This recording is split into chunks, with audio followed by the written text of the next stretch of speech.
The Origin of the Seasons, retold by Olivia Coolidge. Demeter, the great Earth Mother, was goddess of the harvest.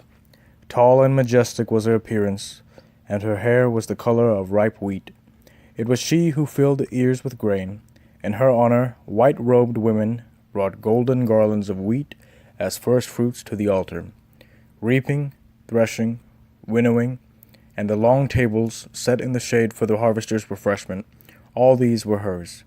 Song and feasting did her honor as the hard-working farmer gathered his abundant fruit. All the laws which the farmer knew came from her.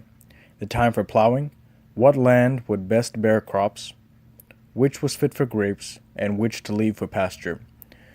She was the goddess whom men called the Great Mother because of her generosity in giving.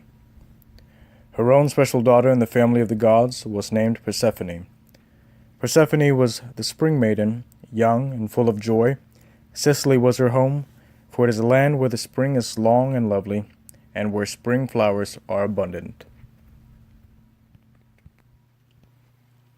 Here Persephone played with her maidens from day to day, till the rocks and the valleys rang with the sound of laughter, and gloomy Hades heard it as he sat on his throne in the dark land of the dead. Even his heart of stone was touched by her young beauty, so that he arose in his awful majesty, and came up to Olympus, to ask Zeus if he might have Persephone to wife. Zeus bowed his head in agreement, and mighty Olympus thundered as he promised. Thus it came about that as Persephone was gathering flowers with her maidens in the vale of Ina, a marvelous thing happened. Ina was a beautiful valley in whose meadows all the most lovely flowers of the year grew at the same season. There were wild roses, purple crocuses, sweet-scented violets, tall iris, rich narcissus, and white lilies. All these the girls was gathering, yet fair as they were, Persephone herself was fairer far. As the maidens went picking and calling to one another across the blossoming meadow, it happened that Persephone strayed apart from the rest.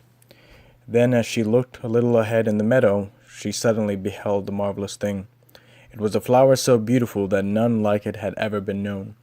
It seemed a kind of narcissus, purple and white, but from a single root there sprang 100 blossoms, and at the sweet scent of it, the very heavens and earth appeared to smile for joy. Without calling to the others, Persephone sprang forward to be the first to pick the precious bloom. As she stretched out her hand, the earth opened it in front of her, and she found herself caught in a stranger's arms. Persephone shrieked aloud and struggled, while the armful of flowers cascaded down to earth. However, the dark-eyed Hades was far stronger than she. He swept her into his golden chariot, took the reins of the coal-black horses, and was gone amid the rumbling sound of the closing earth before the other girls in the valley could even come in sight of the spot. When they did get there, nobody was visible. Only the roses and lilies of Persephone lay scattered in wild confusion over the grassy turf. Bitter was the grief of Demeter when she heard the news of her daughter's mysterious fate.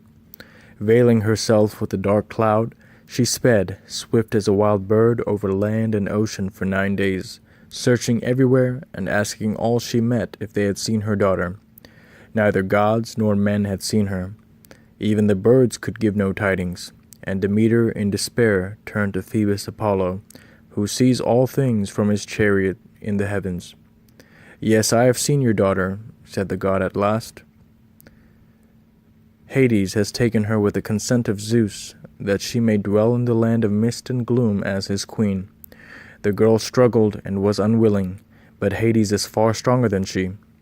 When she heard this, Demeter fell into deep despair, for she knew she could never rescue Persephone if Zeus and Hades had agreed.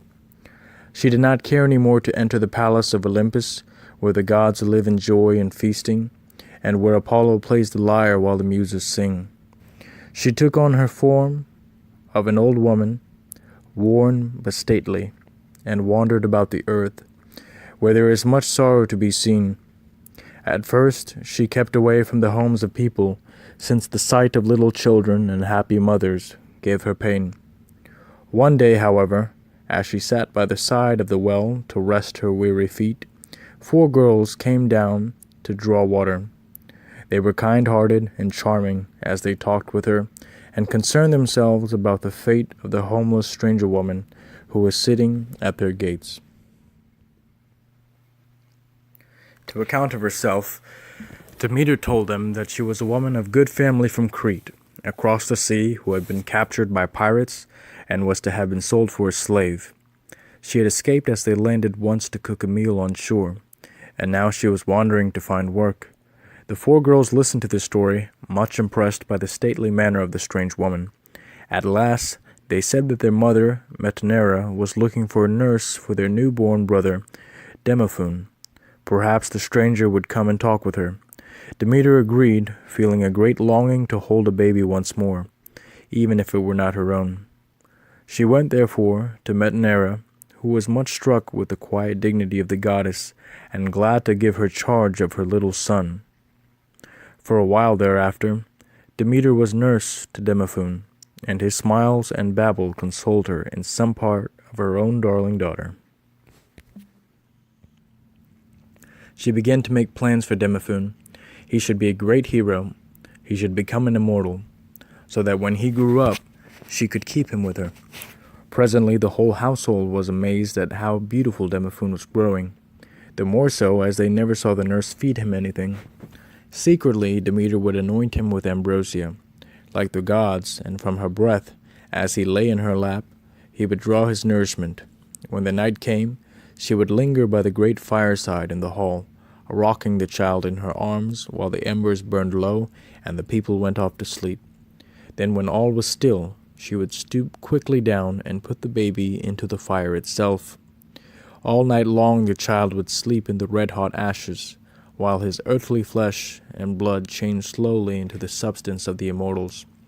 In the morning, when people came, the ashes were cold and dead, and by the hearth sat the strange woman, gently rocking and singing to the child. Presently, Metaneira became suspicious of the strangeness of it all. What did she know of this nurse but the stories she had heard from her daughters? Perhaps the woman was a witch of some sort, who wished to steal or transform the boy. In any case, it was wise to be careful. One night, therefore, when she went up to her chamber, she set the door ajar, and stood there in the crack silently watching the nurse at the fireside crooning over the child. The hall was very dark, so that it was hard to see clearly, but in a little while the mother beheld the dim figure bend forward.